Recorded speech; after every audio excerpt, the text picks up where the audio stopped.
Hello दोस्तों, एक बार फिर से स्वागत है आपका आरंभ स्टडी पॉइंट में। आज हम पढ़ने वाले हैं क्लास 6 साइंस का यह 5वां अध्याय है। बिहार बोर्ड के द्वारा जो बुक चलता है, बिहार सरकार के द्वारा जो बुक चलाया जाता है बिहार बोर्ड में, उसका ही आज हम अध्ययन करने वाले हैं। क्लास 6 का 5वां अध्याय पृथक्करण नाम है इसका। हम देखेंगे पृथक्करण क्या है, पृथक्करण के बारे में देखेंगे कि कितने प्रकार के पृथक्करण हैं और कितने भागों में आपको ये बांटे गए हैं। तो चलिए देखते हैं। बिहार सरकार के द्वारा जो टीचर का एग्ज़ाम लिया जाना है, उसके लिए ये बहुत ही इंपॉर्टेंट हम सीरीज चला रहे हैं, आप उसको देखिए। तो चलिए हम इसको देखते हैं। पहला लाइन को आपने देखा होगा कि माँ भात या दाल, जिसको चावल आप बोलते हैं, चावल या जो है दाल बनाने से पहले, भात को बनाने से पहले जो है चावल या दाल को थाली में लेकर उसमें मौजूद कंकर या अन्य पदार्थों के छोटे छोटे कणों को चुनकर अलग करती है। जो आप भात खाते हैं, जो चावल होता है, उसमें कंकर पत्थर अगर हैं तो आपके माँ हो, दीदी हो, दादी हो, जो भी खाना आप बना रही हैं, वो सारे के सारे जो हैं, अगर हलवा है, जो आपके भोज में देखते होंगे कि बहुत सारे काम होते हैं, तो उसमें जो है जो भी काम ऐसा होता है जो गंदगी जिसमें हो, उसको साफ़ सफाई किया जाता है। तो इस चुनकर जो है उसको छान कर बहुत सारे विधि से उसको अलग किया जाता है। आगे है कि क्या वस्तुओं में विभिन्न प्रकार के मिले पदार्थों को अलग करना आवश्यक है। किसी पदार्थ का उपयोग करने से पहले उनमें मिले हानिकारक या अनुपयोगी पदार्थों को अलग करना आवश्यक है। कभी दो या दो से अधिक उपयोगी पदार्थ भी एक साथ मिले रहते हैं, जिन्हें उपयोग से पहले अलग अलग करना आवश्यक हो जाता है। जैसे देखिए, अब इन सारी बातों को हम यहाँ पर पढ़ेंगे। जैसे गेहूँ के साथ चना एवं अन्य अनुपयोगी पदार्थों का मिला रहना। क्या आप बता सकते हैं कि इन पदार्थों के मिश्रण से पदार्थों को कैसे अलग किया जा सकता है। पदार्थों को अलग करने के लिए कौन कौन से तरीके अपनाए जा सकते हैं। कुछ जो है तरीके जिनके नाम आप जानते हैं, उसको यहाँ पर लिखने के लिए कहता है। जैसे कि आपको चुनना, कंकर पत्थर आप चावल से चुनते हैं। जैसे कि आप एक जो है कह सकते हैं कि आप एक जगह से दूसरी जगह तक उठाकर किसी चीज़ को लेकर जा रहे हैं, अलग कर रहे हैं। जैसे ओटना, ये सारे जो हैं काम क्या होता है, ओटना।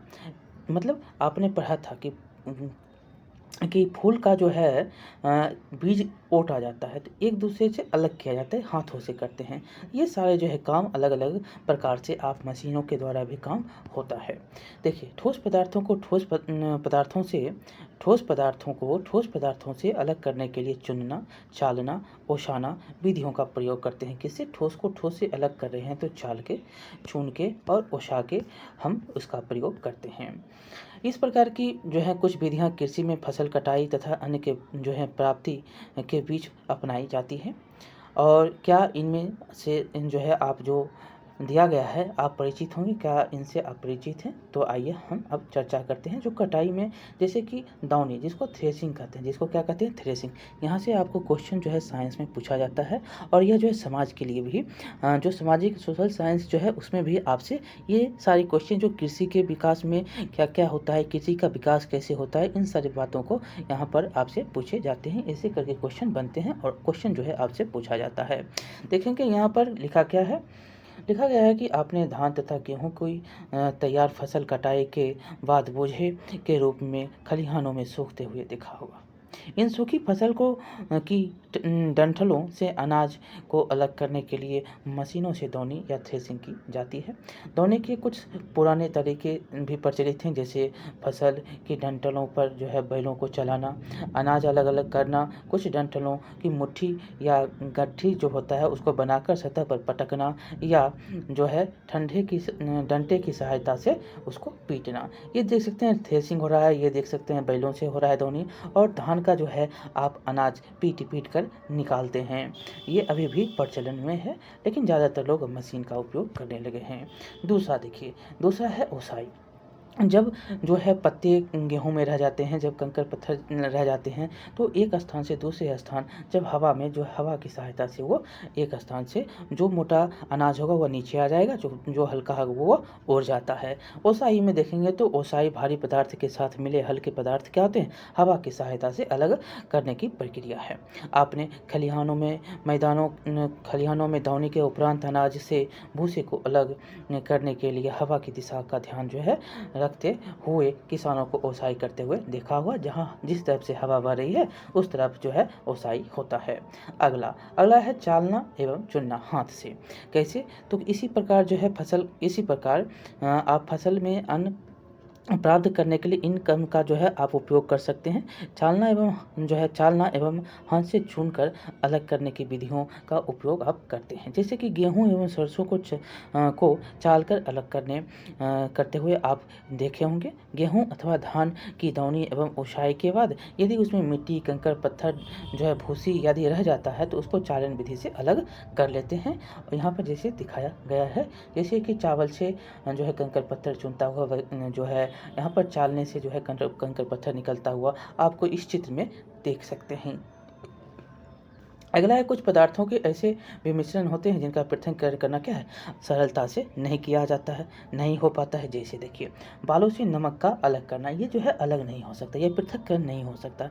यदि नमक में बालू मिल जाता है तो आप जो है तब आप क्या मिल गया हो तो क्या आप नमक से बालू अलग कर सकेंगे? अलग अलग करने के लिए हमें जो है इनके गुणों का फ़ायदा उठाना होगा। आइए समझने की कोशिश करते हैं। यदि रेत और नमक को पानी में डालें तो क्या दोनों घुल जाएगी? कौन घुलेगा और कौन नहीं? तो क्या होगा, पानी में नमक घुल जाएगा और रेत नहीं घुलेगा। देखिए, जो पानी में घुल जाता है उसे घुलनशील कहते हैं, जो पानी में नहीं घुलता है उसे अघुलनशील कहते हैं। ये हमने पहले भी पढ़ा है।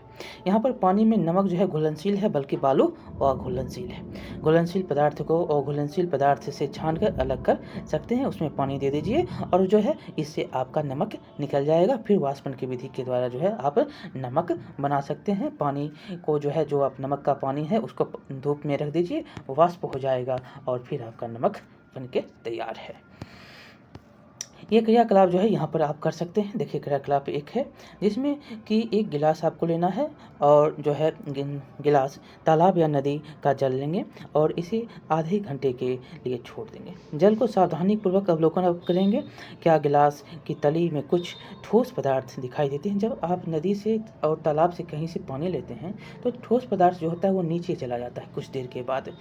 और ऐसा क्यों होता है? तो जल में जो है अघुलनशील जो पदार्थ होता है, वो भारी जो कण होता है वो पेंदे में जाकर जमा हो जाता है। और जो पेंदे में जमा हुआ पदार्थ को इस तरह जमने या बैठने की क्रिया जो होती है उसको थिराना कहते हैं। जो इस प्रकार का जो काम हो गया, ये पदार्थ जो है इस प्रकार से जो क्रिया किया, इसको क्या बोलते हैं? थिराना बोलते हैं। और अब गिलास को धीरे धीरे थोड़ा तिरछा करके आप जल को जो है एक दूसरे गिलास में डाल देंगे। दूसरे गिलास में देख सकते हैं बच्चे डालते हुए यहाँ पर जो है जो गिलास का पानी आपको मिला है वो जो है डाल देंगे। जब ये डालेंगे, थिराने के बाद जमे हुए पदार्थ से जल को एक अन्य द्रव को अलग हम जब करेंगे तो इसे निथार ना बोलते हैं, इसको थिराना बोलते हैं। और इसको जब पानी में जो आपका ऊपर बचा हुआ पानी है जो अच्छा है उसको हम दूसरे गिलास में डाल देंगे तो उसको निथारना कहते हैं। यदि दूसरे गिलास का जल अब भी साफ नहीं दिखाई दिया तो इन्हें फिल्टर पेपर द्वारा जो है छान सकते हैं। फिल्टर पेपर एक ऐसा कागज़ है जिसमें अत्यंत छोटे छोटे छिद्र होते हैं और छोटे से छोटे कण का जो है छोटे कण पार नहीं हो पाते हैं और फिल्टर पेपर पर ही जो है टंगे रह जाते हैं। इससे पानी आपका साफ हो जाता है। फिल्टर पेपर का उपयोग यहाँ पर देख सकते हैं कैसे किया गया है। पेपर एक जो है यहाँ पर 1 2 3 4 आप इसका जो है कीप जिसको बोलते हैं, कीप की सहायता से आप ऊपर में जो है छलनी लगा देंगे, फिल्टर लगा देंगे और जो है नीचे देख सकते हैं कि पानी का बूंद नीचे आ गया है, लेकिन यहाँ पर आपको जमा हुआ कौन है? तो कंकड़ पत्थर है। अब हम आगे देखेंगे कि हम लोग जो नमक खाते हैं वो किस प्रकार से प्राप्त होता है। क्या कभी हमने सोचा है नमक कहाँ से आता है? समुद्र के जल में लवणों की मात्रा क्या है? अधिक मात्रा में घुली रहती है। समुद्र के जल में क्या है? लवण बहुत ज़्यादा रहता है।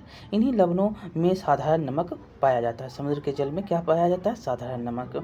और जिस नमक का प्रयोग हम करते हैं वो जो है साधारण नमक ही तो है। जिस नमक का हम प्रयोग कर रहे हैं क्या है? साधारण नमक है। समुद्र के जल को बड़े बड़े गड्ढों या क्यारियों में भरकर छोड़ दिया जाता है और सूर्य के प्रकाश से जल गर्म होकर वाष्पित हो जाता है तथा ठोस लवण नीचे रह जाता है। बच जाता है। और इसके बाद जो है लवणों को शोधन करने के लिए साधारण नमक प्राप्त किया जाता है। मतलब शोधन मतलब उसका जो है अब पूरी जो है तरह से उसका अच्छी तरह से साफ़ सुथरा किया जाता है और उसके बाद जो है साधारण नमक प्राप्त किए जाते हैं। ये देख सकते हैं कि समुद्र किनारे जो है गड्ढे किए गए हैं, पानी यहाँ आता है, वाष्पित होता है और जो है ढेर लग जाता है नमक का। क्रियाकलाप में दिया गया है समुद्र के अलावा जो है आप किन्हीं अन्य स्रोतों से नमक प्राप्त किए जाने की बात बताएं। और किसी डेयरी में जाइए जहां मक्खन से आपको मक्खन को दूध से अलग करते हुए विधियों को बताने के लिए कहा गया है कि आप मक्खन कैसे दूध से निकाला जाता है। पदार्थों के द्रव्य मिश्रण के अलावा जो है द्रव्य मिश्रण के अवयवों की पहचान करने के पदार्थ में जो है द्रव्य मिश्रण जो है क्या क्या मिला है उसका पदार्थ का आप पहचान करना है। तो पदार्थों को अलग अलग पहचानने की जो है कि इस नाम को आपने शायद कभी सुना हो, मगर क्रोमेटोग्राफी का तरीका है बहुत मज़ेदार। इसके बारे में कुछ जो है कहने सुनने की ज़रूरत नहीं, बस इसे करके देखो, मज़ा आएगा। मतलब कि आप पहचान सकते हैं कि कौन जो है पदार्थ को आप किन किन पदार्थों को अलग कर सकते हैं। देखिए चौक से क्रोमेटोग्राफी क्या करना है, तो एक चौक के जो है मोटे सिरे 1 सेंटीमीटर छोड़कर काली स्याही का एक जो है छल्ला सा बनाना है। इसके लिए माचिस की तीली या रिफिल की नोक को स्याही में डुबोकर चित्र देख सकते हैं कि यहाँ पर स्याही में डुबोएंगे और यहाँ पर परीक्षण हमको करना है। धीरे धीरे इनके जो है चौक की गोलाई चारों तरफ हमको छल्ला बना लें। और अब जो है एक तस्तरी या किसी डिब्बे के ढक्कन में थोड़ा पानी डालें। ध्यान रखें कि पानी आधा जो है सेंटीमीटर से ज़्यादा ना हो। चौक को इस पानी में सीधा खड़ा कर दें। चौक पर जो है स्याही पानी में नहीं डूबनी चाहिए। अब इंतज़ार करें, देखें फिर जो है चौक की जो सफ़ेदी है क्या गुल खिलाने लगती है। यहाँ पर चौक की सफ़ेदी को गुल खिलने लगे हैं, मतलब जो है यहाँ पर आपको रंग में जो है वो उसका परिवर्तन आपको दिखाई देता है। क्या पानी जो है चौक पर चढ़ने लगा, तो देखते हैं कि आप चौक पर पानी चढ़ने लगता है। क्या जो है और क्या क्या हो रहा है, तो इसका जो है रंग भी आपको परिवर्तित नीचे से दिखाई देता है। पानी के चौक के ऊपर छोर तक पहुंचने से पहले ही चौक को पानी में हटा लें। उसको फिर से हम हटा लेंगे पहले से, पहुंचने से पहले ही। चौक का नीचे और उसके जो है ऊपर तक कितने व कौन कौन से रंग दिखे हैं आप देखेंगे तो रंग आपको उसमें दिखेंगे। आप अपने कॉपी में इसका जो है परीक्षण कर सकते हैं। जो आपको रंग दिखते हैं उसके परीक्षण में आपको क्रोमेटोग्राफी में क्या लगता है, तो क्रोमेटोग्राफी में आपको जो पानी में दिए हैं तो यहाँ पर आपको परिवर्तन दिखता है। आगे हम देखेंगे जिन छन्ना कागज़ से क्रोमेटोग्राफी। जिन छन्ना कागज़ से हमने छानने का प्रयोग किया था उससे क्रोमेटोग्राफी भी हो सकती है। आइए देखते हैं क्या होगा। तो एक बीकर लेंगे और रिफिल लेंगे और 1 सेंटीमीटर ऊंचाई तक पानी भर लेंगे। देख सकते हैं 1 सेंटीमीटर तक ऊंचाई पानी है। लंबी एवं पट्टी काट लेंगे। यहाँ पर जो है एक छन्ना कागज़ की लगभग 4 सेंटीमीटर चौड़ी और 12 सेंटीमीटर लंबी एक पट्टी काट लेंगे। और इसके बाद जो है इसके एक सिरे पर करीब 2 सेंटीमीटर छोड़कर आल्फिन की नोक से काली स्याही की एक छोटी सी बूंद लगा दें। यहाँ पर आल्पिन की काली स्याही का छोटा सा बूंद हम लगा देंगे। अब कागज़ के दूसरे सिरे को मोड़कर रिफिल पर टिकाकर बीकर से लटका देंगे। देख सकते हैं बीकर से लटका हुआ कागज़ है। अब जो है कागज़ का जो है वह सिरा जिस पर स्याही की बूंद लगी है पानी में डुबो देंगे। देख सकते हैं स्याही का बूंद जहाँ पर लगाए हैं वहाँ पर पानी में उसको डुबाना है। और उसके बाद क्या करेंगे, कागज़ का डुबा देंगे और डूबना चाहिए, मगर ध्यान रखें कि स्याही की बूंद जो है पानी में ना जाए। और यह स्याही का बूंद आपको जो दिख रहा है ये पानी में नहीं जाना चाहिए। और उसके बाद क्या होगा, कागज़ की पट्टी बीकर से छूनी भी नहीं चाहिए और कागज़ की पट्टी जो है बीकर से भी यहाँ पर आपको बीकर से भी ना छुए। तो इसमें क्या होगा, तो आप देखेंगे जो पानी जो है धीरे धीरे कागज़ की ओर ऊपर की ओर आने लगता है। अब देखिए ज़रा हम इंतज़ार करेंगे और पानी जो है छन्ना कागज़ की पट्टी पर चढ़ता हुआ आपको रिफिल तक पहुँचने लगे तो पट्टी को निकाल कर सुखा लेंगे। तो देखेंगे तो पट्टी तक जो है पानी क्या होता है, चढ़ने लगता है। पट्टी पर कितने रंग हैं, कौन कौन से हैं, नीचे आप जो है क्रम में लिख सकते हैं और अपनी कॉपी में भी चित्र बनाकर देख सकते हैं कि उसका जो है रंग कैसे कैसे जो बदलता है। वो क्या स्याही में भिन्न रंग के रसायन मिले हुए हैं, तो आपको दिखेगा कि स्याही में आपको विभिन्न प्रकार के रसायन मिलते हैं। देखिए एक मज़ेदार प्रयोग है यहाँ पर कि कितने मज़े की बात है, स्याही का रंग एक ही दिखता है पर उसमें जो है कितने रंग छिपे हैं। अब एक स्याही की सच्चाई तो पता लग गई है, क्या स्याहियों में छिपे अन्य रंगों को देखने की जो है इच्छा नहीं है? तो देर कैसी, क्रोमेटोग्राफी से पता कर लें कि अलग अलग रंग की स्याहियों में कौन कौन से रंग मिले हैं। क्रोमेटोग्राफी से क्या होता है, तो अलग अलग स्याही से आपको पता लगता है कि इसमें कौन कौन से रंग मिले हुए हैं, इसका पता आप लगा लेते हैं। यदि हम जो है इन रंगों को अलग अलग प्राप्त करना चाहें तो चौक के अलग अलग रंग वाले टुकड़े ले लेंगे और इन टुकड़ों को अलग अलग परख नली में डाल देंगे और जो है ऊपर से थोड़ा पानी डाल देंगे। अलग अलग रंग अलग अलग परख नलियाँ में आ जाएंगे। चाहे तो करके देख लीजिए, यहाँ पर आपको अलग अलग प्रखनली में अलग अलग रंग आएंगे। देखिए आगे है कि कभी कभी जो है क्या सभी प्रखनलियाँ की काली स्याही एक जैसी रंगों से बनी है? क्या जो है अलग अलग कंपनी की काली स्याही में एक जैसे रंग आपको मिलते दिखते हैं? तो या आप अलग अलग उसमें आपके रंग होते हैं, अलग अलग रंग होते हैं। कई कंपनियां जो होती है कई कंपनियों की काली स्याही लेकर क्रोमेटोग्राफी की तुलना से आप कर सकते हैं। देखिए वाइट कलर में जो है अनेक प्रकार के रंग डाले जाते हैं, जो आपको जब क्रोमेटोग्राफी करिएगा तो आपको वो सारे रंग देखने को मिलते हैं। क्रोमेटोग्राफी अलग अलग पदार्थों की पहचानने की एक जो है बहुत ही अलग अलग पदार्थों की पहचानने की बढ़िया उपयोगी विधि है। क्या है? उपयोगी विधि है। और उसके बाद है, पहली बात तो यह है कि इस तरीके का उपयोग जो है तब भी किया जा सकता है जब मिश्रण बहुत कम मात्रा में हो। जैसे स्याही के रंगों को अलग अलग पहचानने के लिए आपको बस एक बूंद स्याही की ज़रूरी है। एक बूंद स्याही लेंगे, उसी से आपको पहचान में आ जाएगा। दूसरा आगे है कि पौधों से दवाई अलग करना। अब पौधे से हम कैसे दवाई अलग करेंगे? देखिए इस विधि का उपयोग करके पेड़ पौधे में पाई जाने वाली दवाइयों औषधि जो होता है को अलग अलग कर सकते हैं। जैसे तुलसी, नीम, चिरेता और यदि ऐसे कई पेड़ पौधे हैं जिनमें दवाइयाँ होती हैं। इनके जो है पहले इसका जो है काढ़ा बना लेते हैं, फिर काढ़े जो बनाते हैं उसमें क्रोमेटोग्राफी करते हैं। क्रोमेटोग्राफी करने से जो है काढ़े में उपस्थित पदार्थ अलग अलग चिन्ह देते हैं और इसमें जो है कई और भी उपयोग होते हैं। क्रोमेटोग्राफी के कई और उपयोग आप कर सकते हैं, जैसे कि फूलों के रंग की जांच करने के लिए कर सकते हैं, किसी चीज़ में मिलावट की जांच करने के लिए कर सकते हैं और कई ऐसे कामों में इसका खूब इस्तेमाल होता है। पदार्थों को अलग अलग करना जो है हमारे रोज़ के जीवन में भी जुड़ा हुआ है, ज़रूरी है और विज्ञान के जो है काम में भी। इस अध्याय में आपने पदार्थों को अलग अलग करने की कुछ विधियां सीखी। पदार्थों का जो है मिश्रण के गुणधर्मों के आधार पर पृथक्करण की अलग अलग विधियां अपनाई जाती है।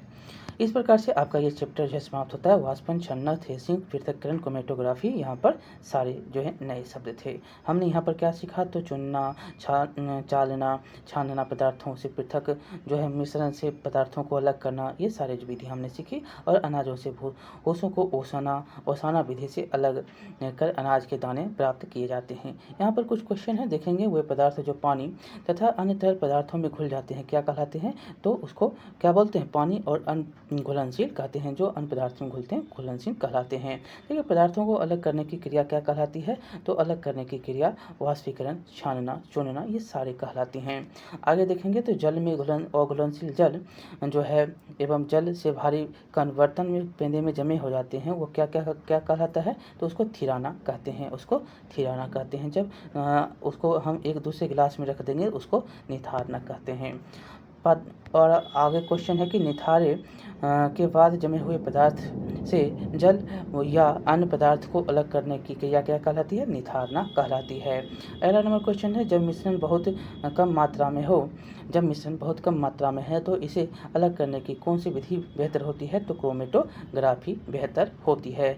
तो यहाँ पर जो है सारे क्वेश्चन जो होता है हमने यहाँ पर जो भी आगे चैप्टर है उसको हम करेंगे। आपको ये चैप्टर कैसा लगा बताएंगे। बहुत ही इंपॉर्टेंट चैप्टर है। पृथक्करण जो है एनसीईआरटी में आपने पढ़ा भी है। एनसीईआरटी का जो है थोड़ा अच्छा है। एनसीईआरटी का भी हम वीडियो डाल चुके हैं, उसको भी आप देखिए। बहुत ही इंपॉर्टेंट चैप्टर वो भी है। यहाँ से भी आपको जो है समझ आधारित जो भी क्वेश्चन है यहाँ से पूछे जाते हैं, बहुत ही इंपॉर्टेंट है। चलिए मिलते हैं अगले वीडियो में। लाइक करिएगा, शेयर करिएगा और सब्सक्राइब करना नहीं भूलिएगा। बहुत बहुत धन्यवाद।